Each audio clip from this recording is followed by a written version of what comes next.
La Côte d'Ivoire est marquée par la peur en général, la méfiance. Et cette peur et cette méfiance créent des réactions, si vous voulez, de défensives qui ne se justifient pas.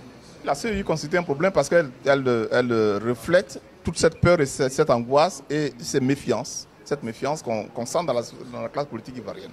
Ce qui renforce tous les partis politiques sont divisés en deux blocs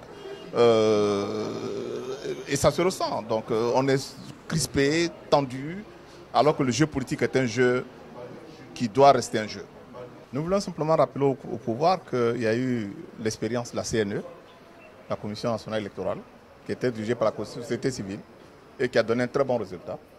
Les politiques ont essayé le pas entre 2000 et 2017. On dit pourquoi ne pas réessayer ce qui a marché à un moment. Il y a deux évolutions majeures.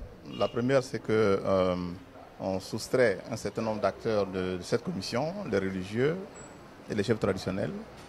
La seconde évolution, c'est qu'on laisse une place aux partis politiques, mais en tant que surveillants du processus à l'intérieur. Mais les vrais décideurs, les vrais acteurs, les vraies personnes techniques en charge vont être les acteurs de la société civile, assistés par des politiques. D'abord, les acteurs politiques sont des acteurs du jeu politique. Ils sont en même temps les joueurs, et donc ils ne peuvent pas être en même temps joueurs et arbitres.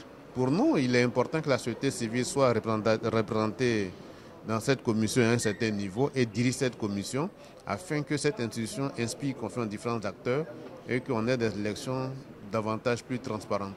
Les crises surviennent toujours à la suite des élections.